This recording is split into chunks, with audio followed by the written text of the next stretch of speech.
여러분 안녕하십니까? 지난 1993년 당시 일본 자민당 총재였던 고노는 담화문을 통해 한국 여성을 비롯해 동남아 20만 명에 이르는 위안부 동원은 분명 잘못된 것이라며 사죄하는 발표를 했습니다.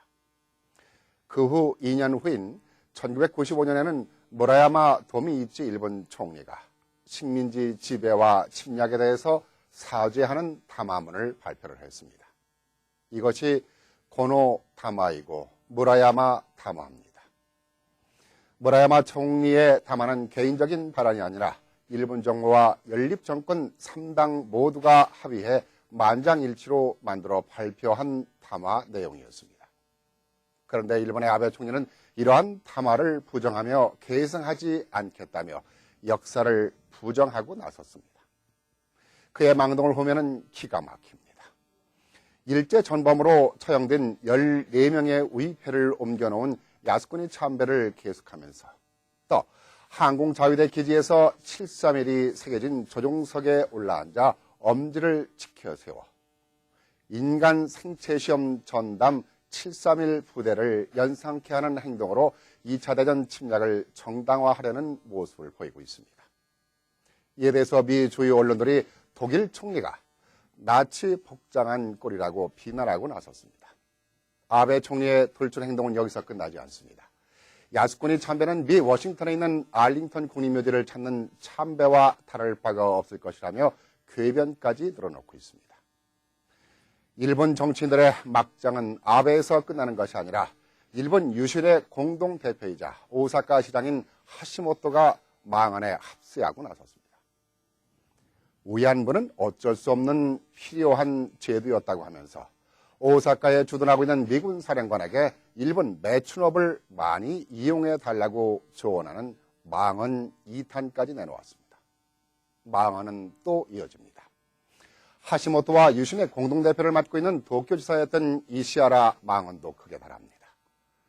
한일 강제합병은 한국이 선택해서 이루어진 것이라며 그리 나쁜 선택이 아니었다고 주장하고 있습니다. 한일 강제합병은 일제 침략이 한국에 그리 나쁜 일이 아니었다는 얘기입니다. 이시하라는 이런 발언을 지난 2003년에도 주장을 했고 지난해에는 북한이 중국에 통합되는 것이 북한의 핵 문제 해결의 최우선이라는 말을 해서 거센 비난을 받은 적이 있습니다. 못된 버릇 여전합니다. 이러한 일본 구구파 정치인들의 망언에 대해서 무라야마 전 총리는 역사인식이 부족한 이들을 강하게 비판하고 나섰습니다. 침략에는 정의가 없다는 정치인들의 망언에 무라야마 총리는 무력으로 상대국에 들어가면 그것이 침략이다라고 정치인들의 망언에 쐐기를 박았습니다. 왜 이들은 이렇게 망언망동을 계속하고 있는 걸까요? 오는 7월에 있을 참의원 선거에서 주도권을 잡기 위한 정치적 술수로 풀이되고 있습니다. 오는 7월까지 이들의 정치적 술수의 망언은 어쩌면 계속 이어질지 모릅니다. 그렇다면 한국 정부는 이들의 편협되고 왜곡된 주장을 무너뜨릴 강력한 대응책이 필요한 시점이라고 봅니다. 물론 여기에는 북한 문제와 한일 간의 독도 영유권 문제 등 복잡한 문제들이 끼어 있지만 그동안 방어적인 자세에서 벗어나 이젠 공격적인 외교적 대응이 이루어져야 하지 않나 생각합니다.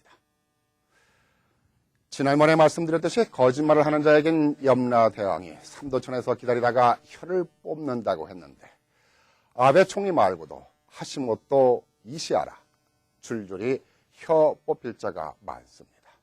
염라대왕이 바쁠 것 같습니다. 감사합니다.